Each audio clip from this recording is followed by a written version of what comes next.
I think first to start, I would like that Thierry gives us a little bit of a talk about his show and the works here and their importance to our conversation. The context. And then I would like that we proceed with the focused questions, because the topic of the discussion today is too late, the state of too late. Is it too late to change things? And is it that the museums and artists are capable of changing anything today? Are they capable of influencing what's happening? Are they capable of being a step ahead or preventing something from happening? Or are we just stating what already happened without being able to influence it? So, first. The exhibition, bonjour, merci, thank you to come, so many.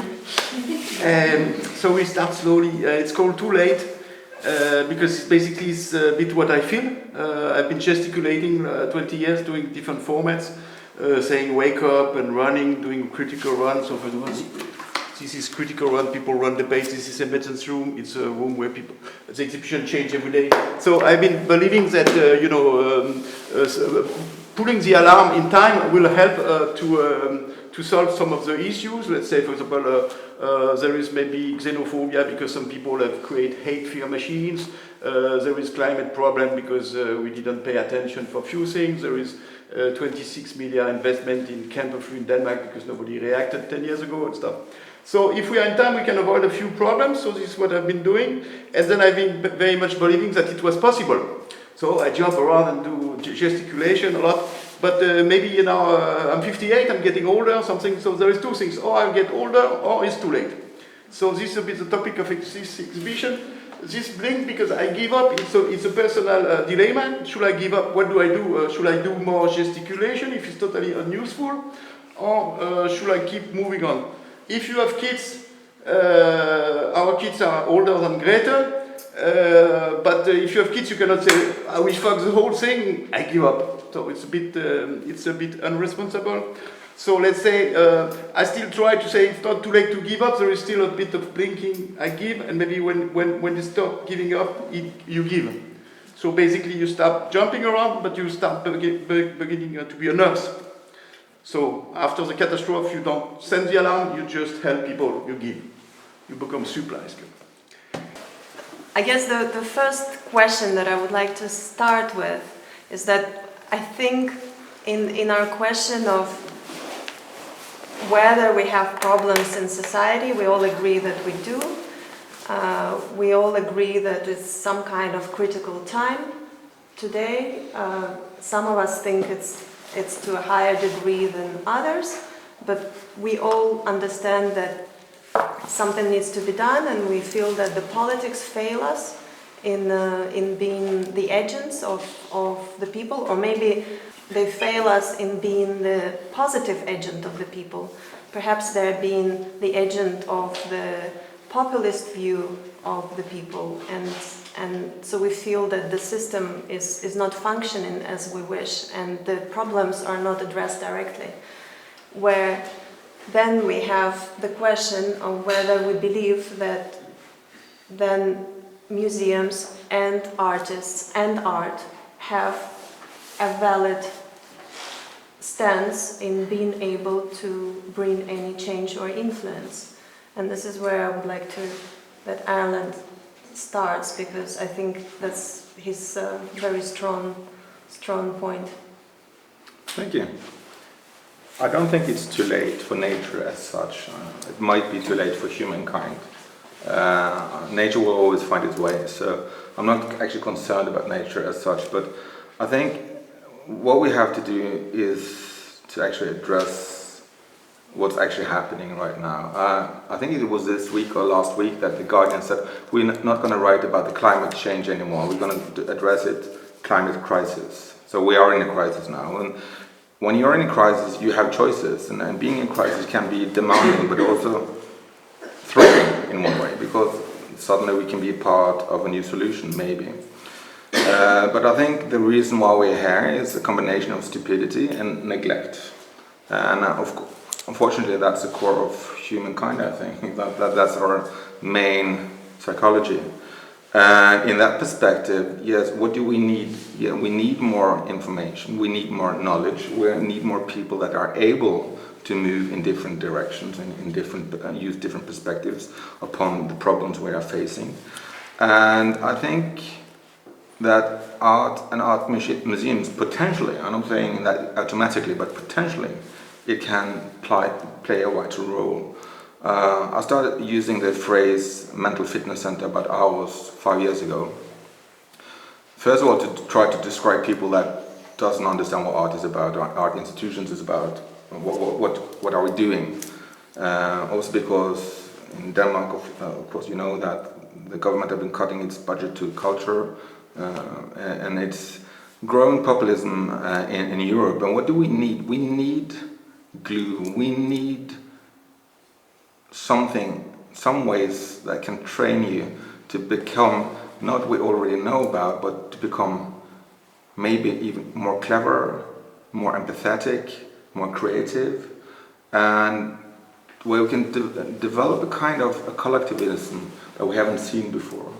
And I think art can have the potential to train you through your cognitive flexibility, train you to try to understand other people's perspectives, etc.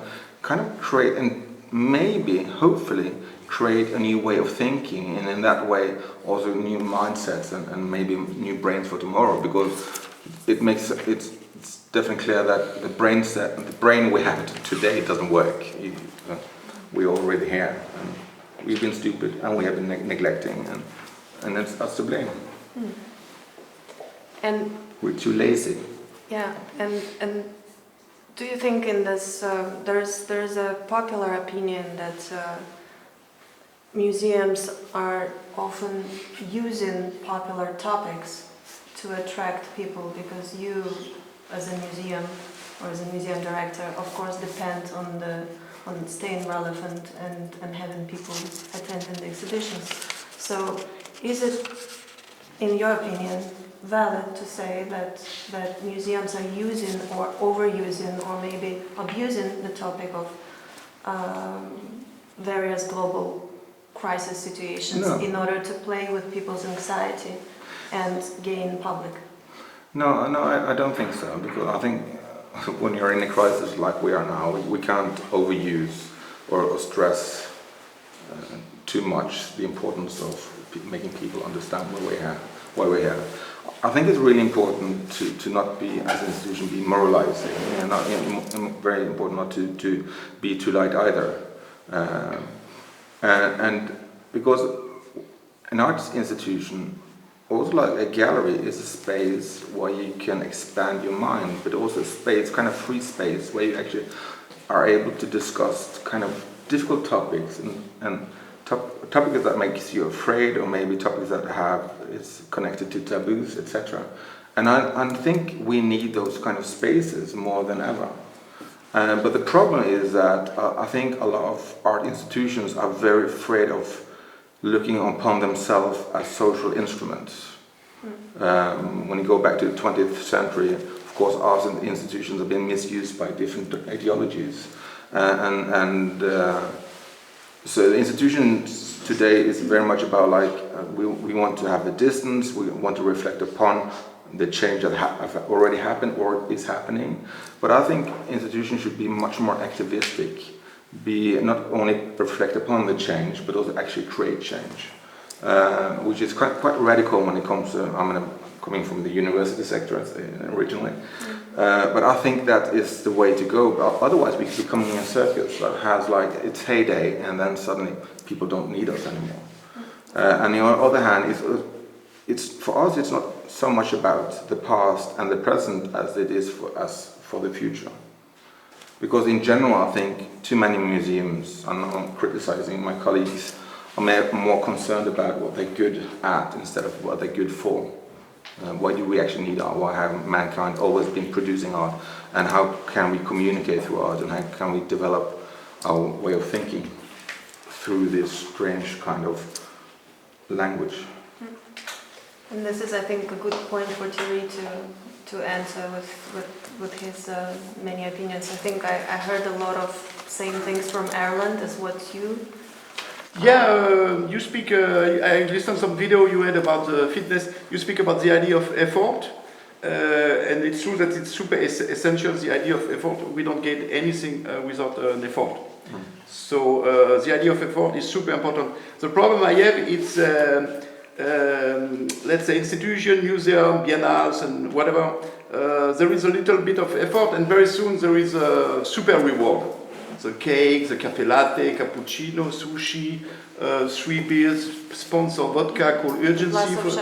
A glass of champagne. So the effort is very short. It's a bit like I see the contemporary art like watching the news. You know, you have a good meal and then you see what's happening in the world, and then you enjoy better the food. So yeah. So and I find it super dangerous because then we get this good conscience of contributing to some kind of we contribute some kind of global pain, or we know everything. We know how many civilians the Danish bombs have bombs today. It's in the newspaper. They say sorry, it was a mistake, but we know about that. We know how many people died today in Yemen. You know, we know how much the ice has been melting. We know all the things, but the cafe latte after and the prosecco is super important. So to give these people, and for example, the Venice Biennale reflect about that in the press release. They say we are going to deal with the topic of today. We are going to show you what the world problems, but we are not going to annoy. I don't know to offend anyone. We must all have fun, or it should be super agreeable. I don't get this win-win attitude. I think you have to start knocking on the doors and keep on talking about it all the time and on all the fields.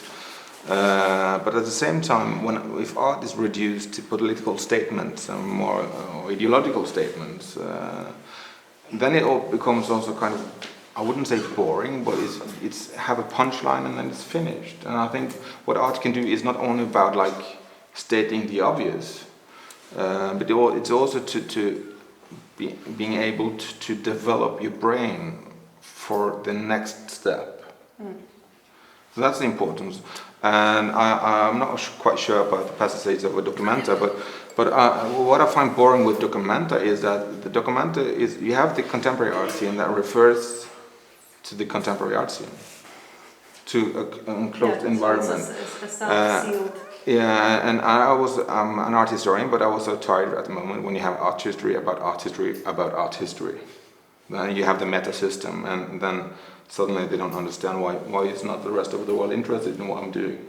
And again, we're more concerned about what we're good at instead of what we're good for.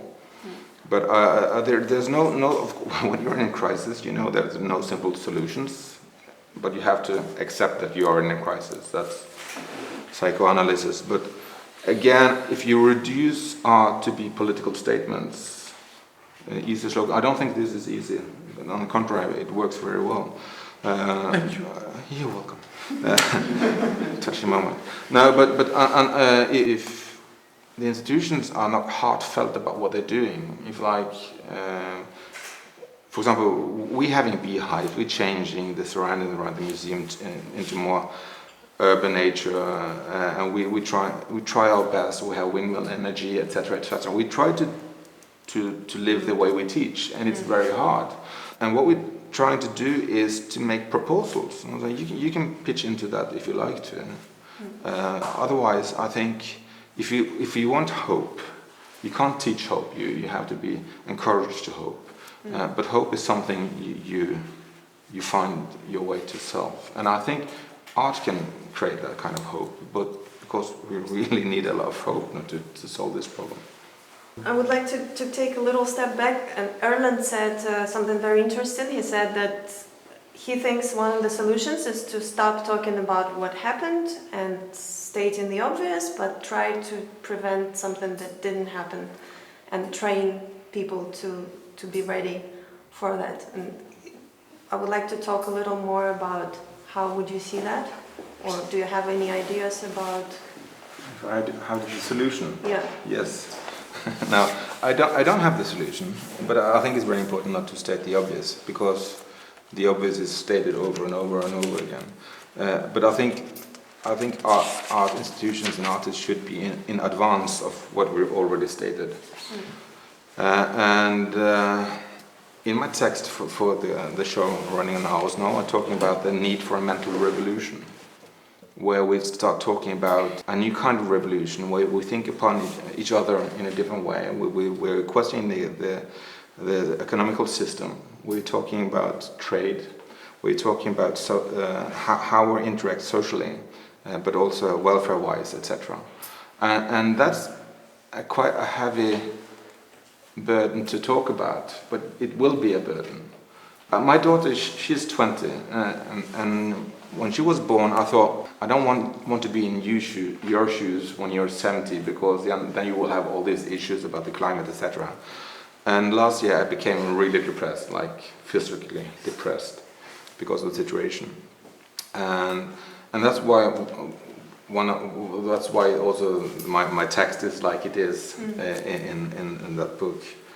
I think it's very important to think about the possibilities and how creativity is actually able to change things. Over and over again, I'm so surprised in a positive way of how artists are able to imagine things that is not there.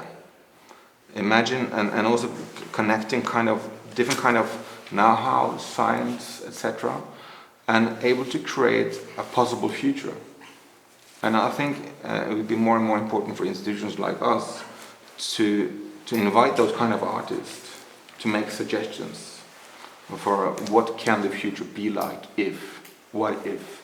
Of course, we know aesthetics is important. We know that the concept is important and the social context of it. But still, I think maybe that's the main role of the museum for the future, to suggest what if. The scenarios. Yeah.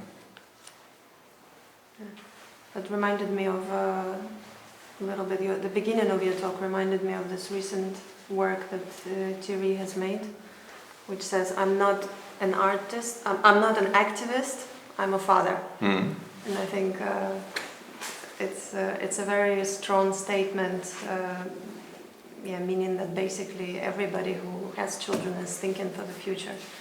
People without children, they don't think about the future.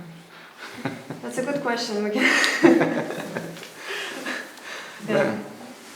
I don't want to offend anyone right now in that. I would like to question the idea of creativity, because we can say that the gas chamber where creative torture can be extremely creative.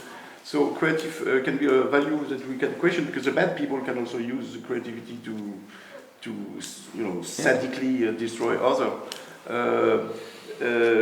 So this idea, I think I have a solution actually. Yeah, great. For the whole system. I'm making notes. I think this is why the solution, if we have to wake up people, let's say, we need to think efficiency. It's the same with the revolution. Let's say, if we want a revolution, we need a bit of strategy. So actually, the art is not maybe about creativity, but now it becomes about strategy. What are the plans to succeed? So let's say, you say people are lazy, sleepy, whatever. So first we have to find out why they are sleepy. So you find the problem.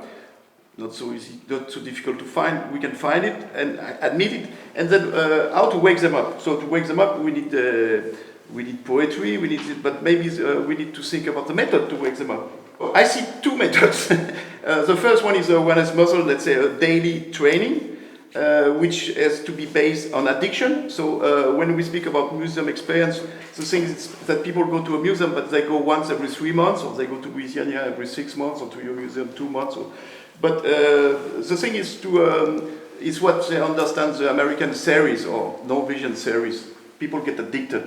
So in order to start to touch people, you have to create something which is addictive. The first thing is to make the museum an addiction place, not for the cafe, but for the critic. Then they come every day, and then when you have this addiction, you start to create some automatic, because people wake up without pain, they just get addicted, and they wake up 1 minute more every day. So after 3 months of addiction, you have human being addiction. Then you have to count how many can you wake up. So let's say if you have a museum like ARoS, I don't know, you have 1,000 people every day or something. So you should count not how many cafe latte, but how many people have been wake up. So you count maybe you have wake up 3 people a day. In a month is 90 people. So 90 people in Aarhus wake up, it's already a result. But then if you make a wake up system which has become a format, you can multiply the system. It's not Art Basel, it's Art Basel Miami or Le Louvre Abu Dhabi. You know the idea you can. So once you find the method to wake up people, then you have to multiply as many places. So you have 200 times ARoS. So then you start to wake up people. So you have addiction as the first thing. I can go tell you how to develop awareness muscle. And there is a second thing which is ever more efficient, is the moment of clarity. So instead of people getting addicted coming every day, you wake them up at once. That's what whistleblower use. Let's say you are an officer for the American Army and you see picture of torture the whole day, and one day you say it's too much. What I'm seeing is too much. I want the world to know. And then in 1 minute you change your life. So it's to study how museum can create not a pleasure and experience, but a wake up moment of clarity. So with these 2 methods, maybe 10 people a day. So I see things like that. It doesn't seem to be so poetic. It seems to be like Ford making cars, as many cars as possible. But if we have to wake up people, we have to think about the idea of rentability. At the end of the year, you make the count. How many people did you wake up? After method to wake up people, I think it's about making them the center of the problem. So they admit that, and then they can see the rest of the world and the different methods for that. And after it can be artworks that can do that. After it's a question of sculpting them, video them. It's another topic. Yeah, at the same time, I think the climate debate, when you see the movement and Greta Thunberg and school strike for environment, etc. You can also it's the movement is growing very fast, and even in Denmark, every political party is actually just debating climate, which is 4 years ago. I don't remember the last election one on that. It was a new thing. It's quite a new thing that everybody's talking about it. So I think the society would change very fast now, faster than we think. So I'm not quite sure if it's our obligation to make the wake-up call, because I think the society is on an awakening right now. But I think what would be more important, again, is like, okay, how do we create the possibilities for the people they are awakening? How do we address the importance of knowledge? How can we avoid populism? How can we create a better society which is sustainable, both when it comes to humans, but also, of course, to nature? So so what I'm saying is that I think the train have already left the station, and a lot of institutions are still at the station. But at the same time, we can still play a vital role, and if we don't, we won't exist in 30 years from now. She's coming tomorrow. She will be in Copenhagen tomorrow. Yes. Later. It's a very good example, and it's true that it gives some positive energy to think that this happened. But basically, she's doing a artistic stunt.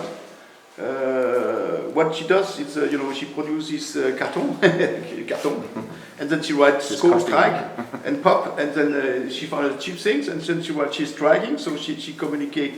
Me, I will put it in the frame, or she goes with the train, and then, for example, I listed an interview last time, super important at the parliament, and she says something super important, and every 2 minutes she say, "Is the microphone working?" This is blinking, or artists will do some smoke or something. But she says, "Is this microphone working?" Which means, do you hear what I'm telling you? So she used artistic. She's an artist.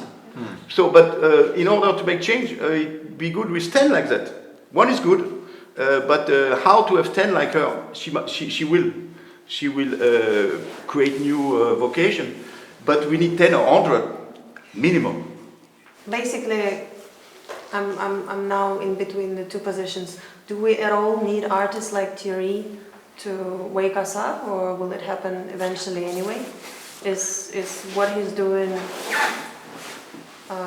relevant to any change, or is it something that will just become the artifact of the time?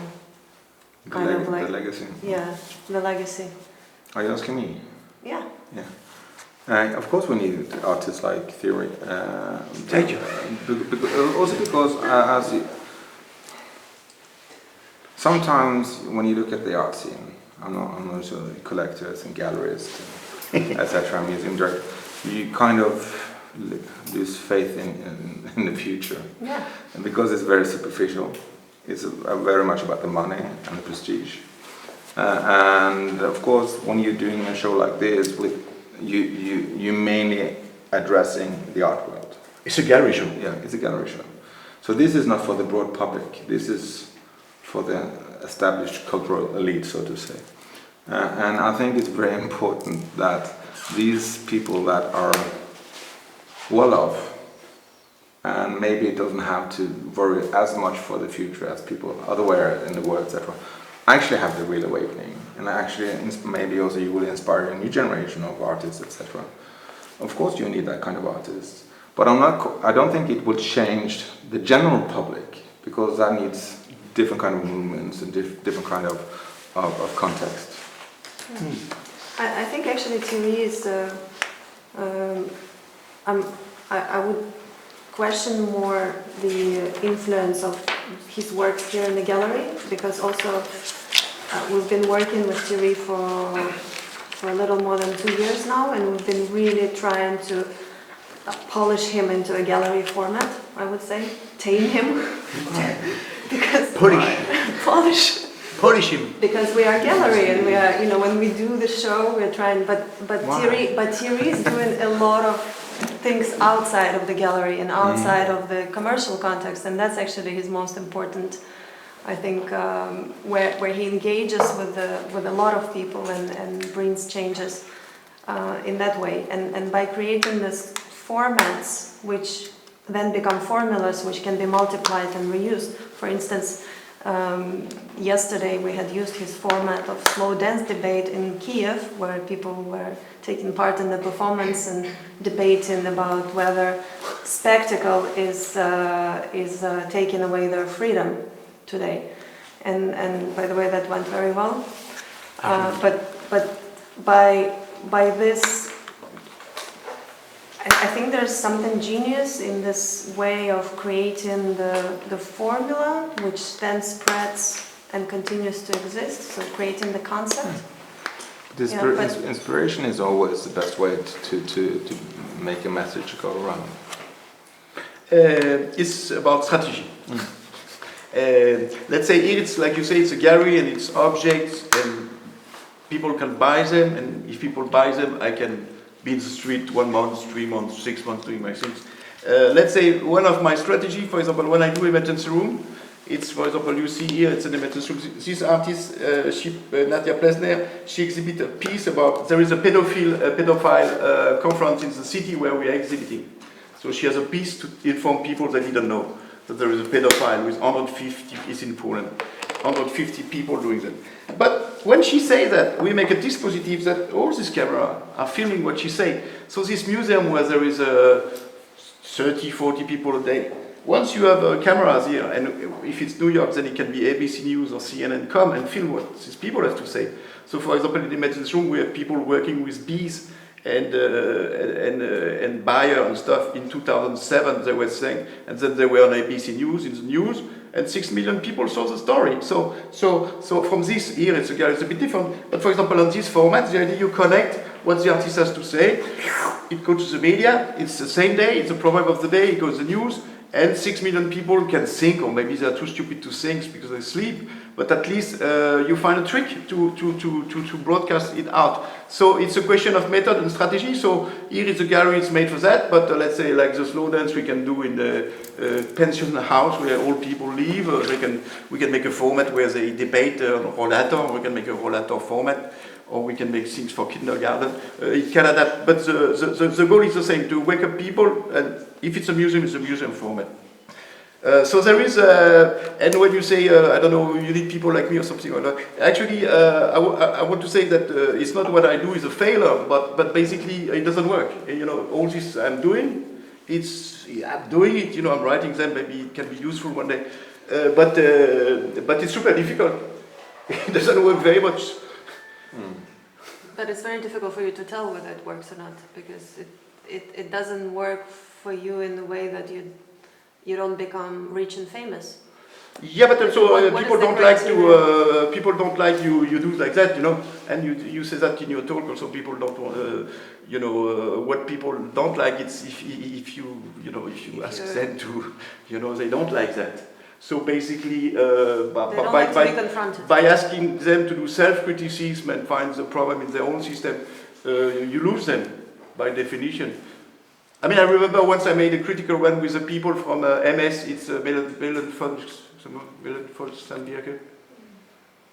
Yeah, and then they asked me, "Can you do a critical one about climate for us?" They all had T-shirts, uniform from the MS, and then they say, "What is the campaign?" I say, "I don't say the campaign. I ask you your opinion about are we guilty or not of climate change, and you have to write your own slogan." And say, "But what's the campaign?" I say, "No, it's your own slogan. What do you think?" And then it was very difficult for these activists to have their own slogan because they were always an army campaigning for something. So as soon as you ask somebody, "What is your opinion?" people run away, by definition. This I don't have a solution. And then here it comes to a slightly different angle, because if we have a museum and artist, and in their collaboration of bringing some influence, how can museum empower the artist or the artist empower the museum in this relationship? We see that often a very well-known artist will be touring his works from one exhibition to another around the museums, so you will have the same names circulating in different countries, different parts of the world, kind of saying the same things that we're all used to. We all know what to expect of them, and sometimes they just change the shape a little bit or the wrapping of it. But we all know this artist and we all know what they have to say. So why do museums continue to insist on showing the same well-known artist again and again, instead of, for instance, digging up some very fresh radical material and bringing that to the front? Because it's safe. That's one thing, and the other thing is that if you look up on art museums in general, there's very strong the idea of conformity, consensus, and that's something you learn when you're an art historian. That the paradigm is defined by the consensus of it. But there's one reason why most museums have white walls, why they hang it the same way, why the curators are talking about that the artist is challenging or investigating or exploring, etc. And they use the same words. And I think it's fair. It's all about fair. That the fear of not having your colleagues' acceptance. Because if you go to a university, the way you prove yourself right is to prove somebody else wrong. Yeah. So you go to university for 6 or 10 years, and that's what you're training at. To not be wrong. But the idea of conformity is that the fear of doing something wrong is much stronger than the wish to do something right. Okay. But on the other hand, I don't mind like showing, for example, Thomas Sabsay or Ricky Savani or Team Lab at which is world famous artists in the Tomorrow's the Question. But I think it's very much about also how you, as an art institution, curate this. How do you put them together? And I think that's more important than actually what kind of artist, what kind of level are they on, etc. Being a curator can be like being a chef. You can take something well-known raw materials and then you could combine it and then create something quite unique and refreshing and different. But the problem is that a lot of art institutions and curators tend to create the same meal over and over again. Tastes the same, smells the same, looks the same. Do you think that what you're doing in ARoS is different compared to other museums in Denmark? Yeah. Are you trying to do something different? Sometimes it differs very much. For example, I did a show called Far From Home last year, based upon our collection, and it's about the idea of home, or actually not ever coming home, and addressing social loneliness, addressing the idea of home as a mental state and inherited value, etc., etc. And if you walk into that exhibition, it looks like one big installation. And when we started doing it in that way, it was almost like writing a novel, and we got heavily criticized for it.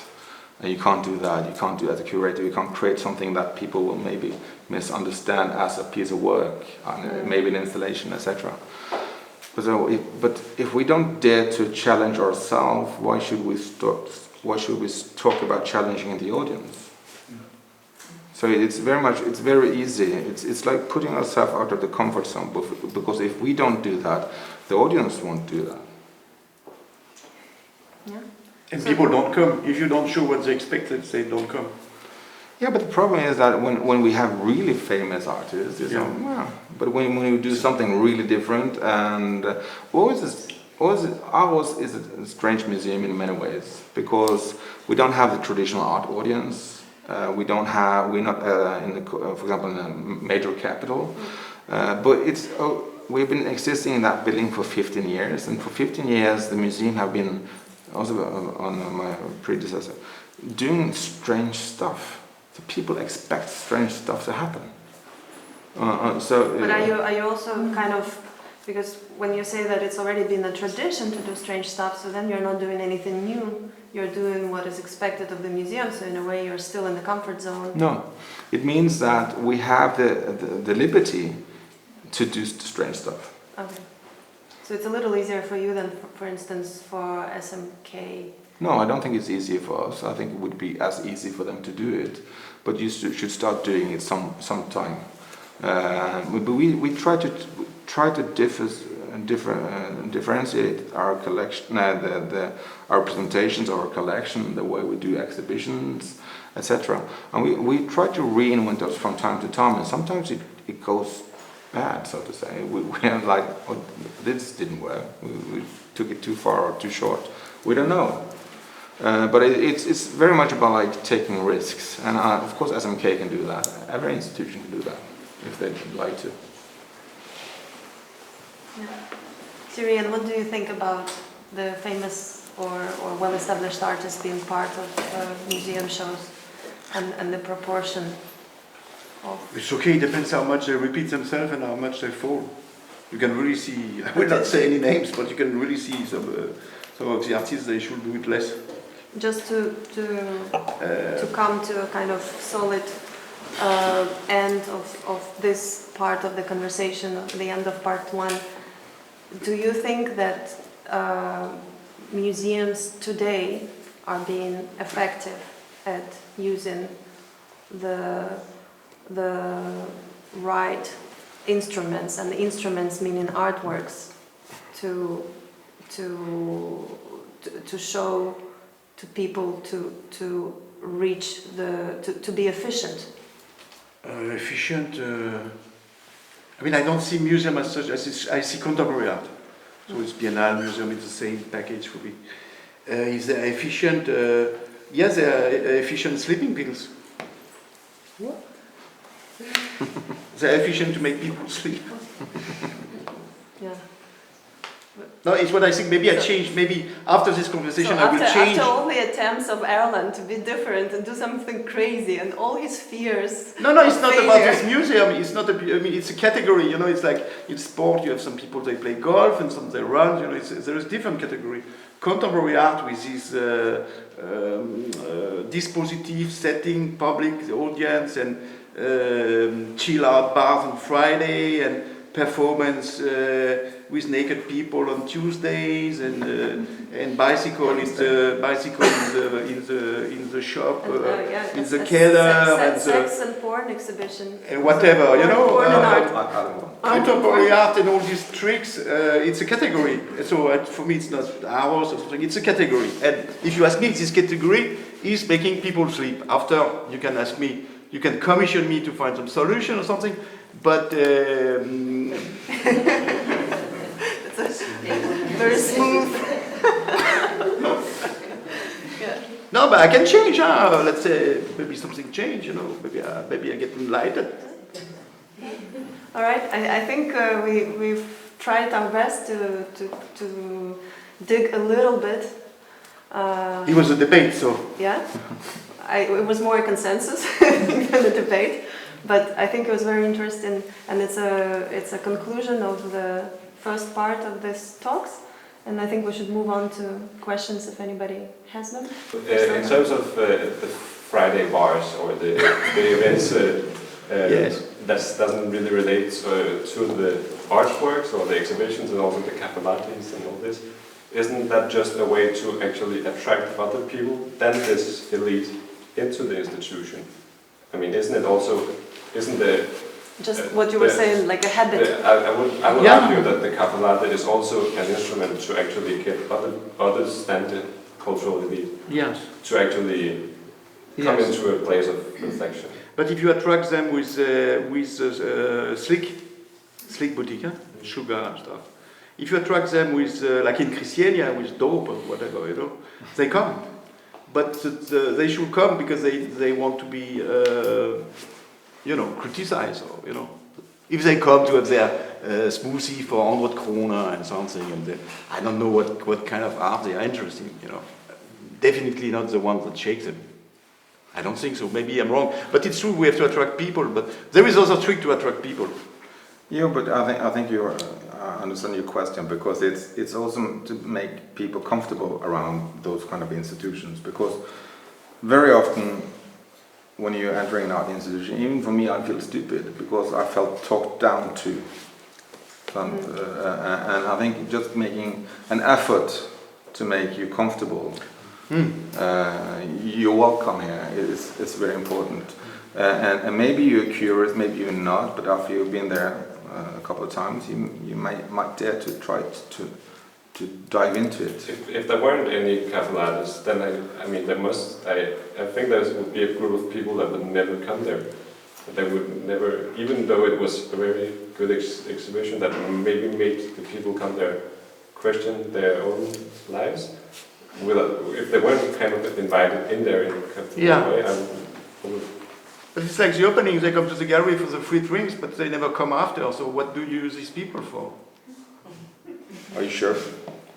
Are you sure they don't know? They don't come back. Just saying stuff. They don't come back. But it's funny because you, no, it's a bit an ambiguity, because is it comfort or uncomfortable? You have to take them out of the comfort zone, or you have to give them slick? Make them comfortable.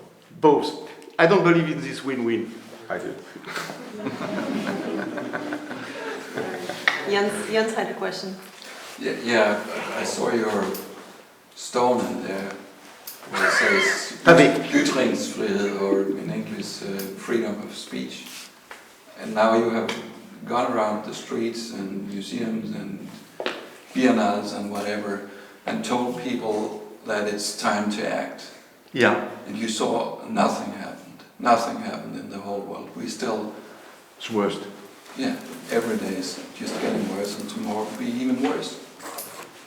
So when do you take the stone and throw it and say, because you give up now, or do you just give up and lay down and die? Or Why should I be? I mean, I've done, like I said. Because it seems that it doesn't help to use your ytringsfrihed. Not at all. Yeah. The political parties now exactly for this election we have now. Yes, they are talking about the climate change now, but they're not doing anything to it. They're still talking about growth, and that's what it's about. Nobody dares to say we have to use less. And what do we do? When do we throw the stone and say enough is enough?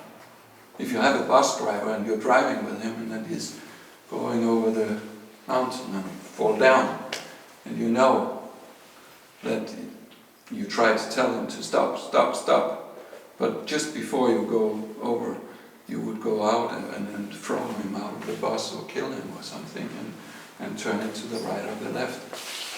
Why don't you take the stone up?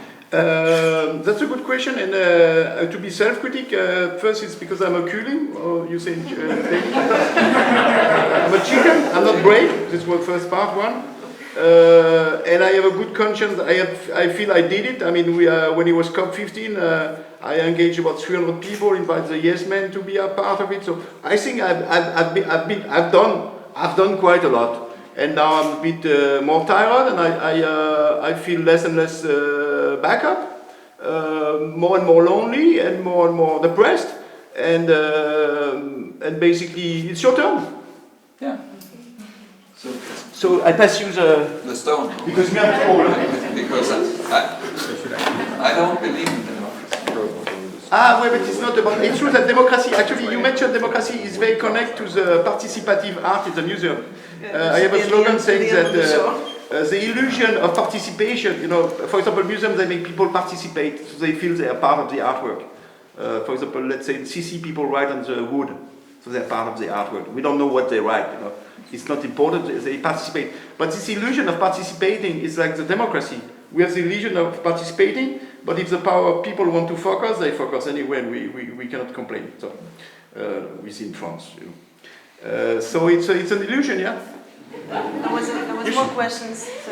So in the art world, there's a lot of this, where we're talking to people who are already aware of the problems, and even if they might have the means or the influence to actually make some kind of substantial change, it is more of a theater, like Thierry says. You know, we come to the gallery so we can be seen and, you know, feel important and all of these things.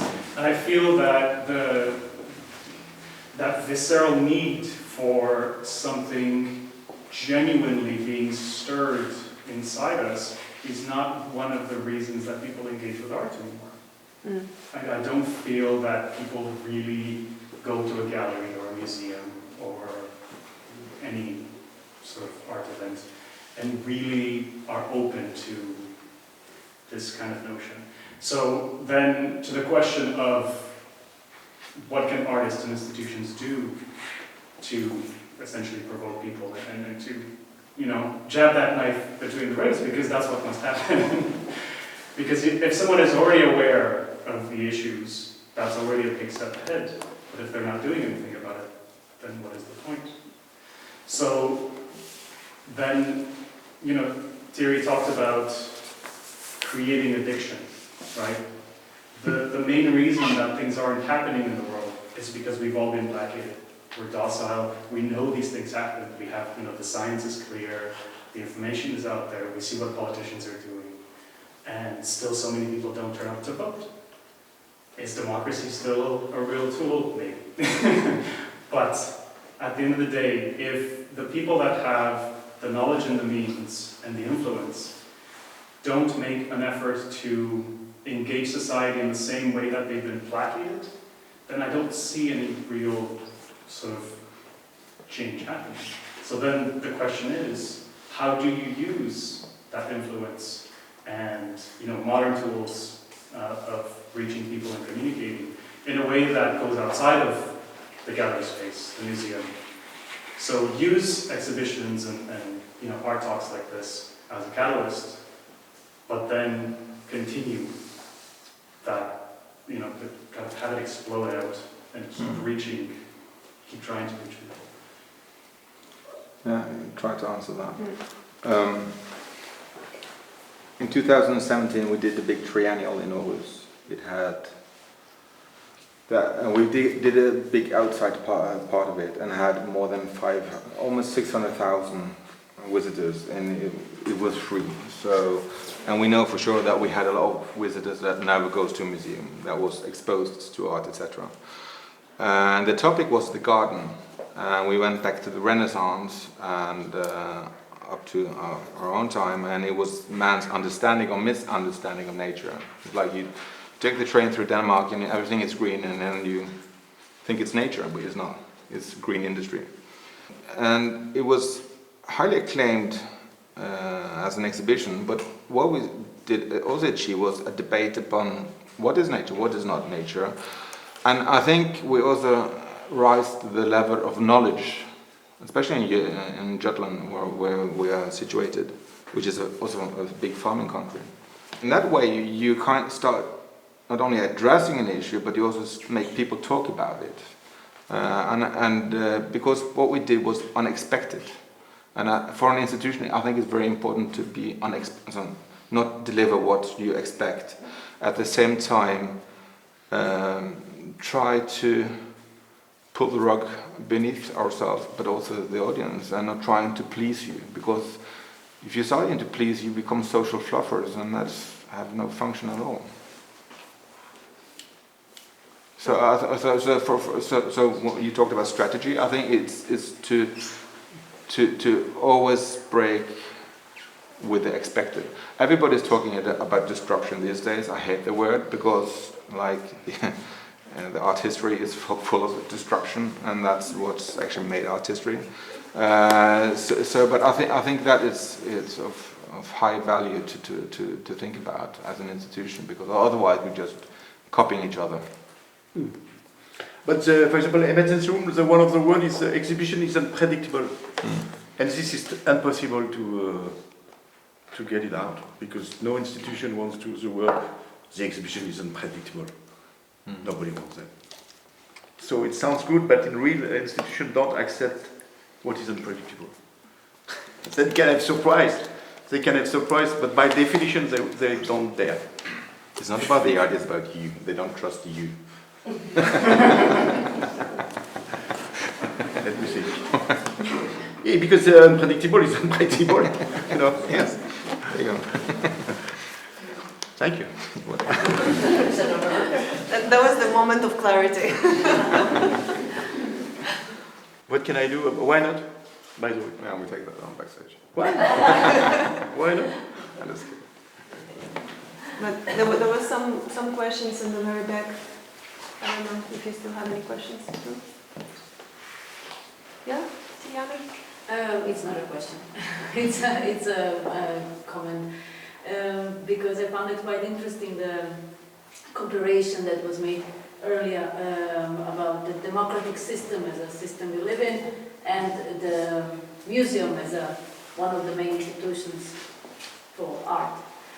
Because the comparison, as I understood, also has to do a little bit with the critique Thierry had on the art system, not being Art able establishment. not being able to create a valuable critique without actually amputating it, but doing it. And in a democratic system, basically, you invite everybody to be critique, and you can even invite others to criticize the democracy itself. But the interesting thing which we are observing around us is that actually it is destroying this critique by absorbing it. So whatever we would say as a critique, it would be absorbed and included, so it stops being a critique. So the idea of losing the counterculture function is quite interesting. And this is exactly what happens also in the museums. The museums are not being able to be a counterculture to the established. But the museums, because the museums are part of the whole system, because you cannot do unpredictable exhibitions because you're depending on the money from the state, from the sponsors, you are in family with other museums, there is a system, and so on. So the logic of democracy as being idea of freedom, which is actually destroying the critique by welcoming everything and making it neutralizing it. It's a logic that can be compared quite easily, and I find it quite interesting because that's exactly how we started the debate, that Thierry said, oh, please leave discussions, the political discussions, stay away from the political discussions if you're going to do it like that. And I have seen a couple of discussions about really touching issues in the art world, such as refugees or climate, and some of them I find very related to, because I came here as a refugee myself, but debated in the way which didn't serve anybody. And So you could then say, but should the museums and the art will stop talking about these things? Or what? No. So, but this is the interesting logic, which is kind of can be compared with democracy, the unfunctionality of democracy. Yeah. The illusion of consensus as well. Yeah. No, I think it's really important what you're talking about. Also because I think in the beginning the idea of the museum comes from the idea of the Enlightenment, right? And then later on became part of the idea of the national state, and in Denmark and Norway and Sweden later on became a very important part of the welfare state, the general education. But I think today, especially a lot of museums are not quite sure what role we should play, because is it about enlightenment, is it about the national state or the welfare state, but for how long will the welfare state be around? What should we do? At the same time, like cutting the funding for the culture, etc., etc. So it's kind of a schizophrenic task to try to find out. Yeah, and in this connection, I would just actually like to ask Thierry, when you have been doing these projects as formats, other places that activate with a similar recipe but with different results, have you been seeing differences in the cultures? Yes, a lot. And how exactly? Because that's quite interesting, because we are looking from the perspective of Denmark, even though the art world is global, so still how the audience reacts to the art and what our audience expects to see in the art world. The Danish audience is different from the Eastern Europe or from China or from Here America. you don't debate. So I would just like, since you have been moving your format, that's also kind of an interesting experience to hear about. It's different to do it in Napoli, where people debate for 5 hours, and in Denmark where nobody wants to debate. In America they want to debate, but they want to make business at the same time. So there is big difference, yeah. So, but it's the idea of the format that the recipe has to adapt. Some countries have censure, like Denmark, and some countries have less censure. But I think every country has a censor now. You have censor in different levels, America, different methods. Yeah. Or actually self-censor, even more. And also, even the funding is different. Like I'm Norwegian, and in Norway it's quite common that an institution has 80 to 90% funding, public funding. In Aarhus we have 20% public funding. So that means that if we don't have a flow of audience, we can shut it down. So we have to be very good at communicating, not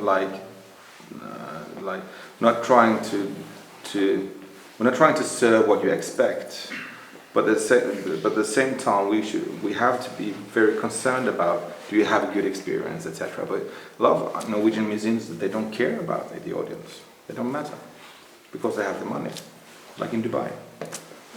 Yeah, about the same petrol.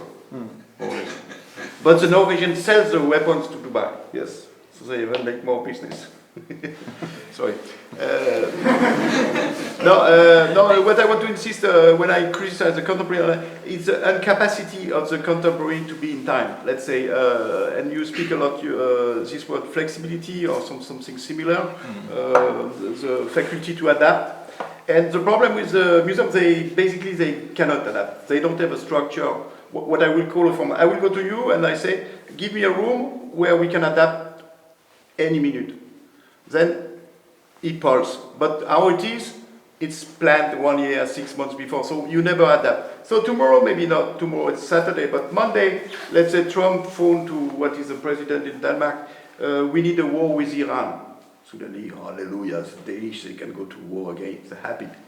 They bomb Iran. And what the contemporary after ARoS will express about that, you're blocked, you won't be able to go in the debate, Danish bombing Iran Monday. So it speaks you are out of any debate. So the lack, you speak about flexibility, maybe the viewer can be flexible, but the museum itself is rigid, like the stone. And we leave you with that feeling for the weekend. Yes! We can continue this discussion now. You're welcome to stay and continue talking. We're going to offer some Cafe latte. Smoothie. To make you feel Some toxic. to make you all feel comfortable. We are rounding up this one-way discussion and move into the format of talking face-to-face with all of you. Victory. Really big thank you to all of you for coming. And we hope that that many of you can come back to our part 2, which is happening on Monday. It's the same topic with a different museum director, whom we are also going to try to get out of his comfort zone. And but it's very interesting for me to continue this conversation with a representative of a different museum and a different vision and a different city, because it's going to be SMK with Mikkel Bo. So, but you will be able to watch it on video. Yes, you can come. Oh, you can come. Thank you very much.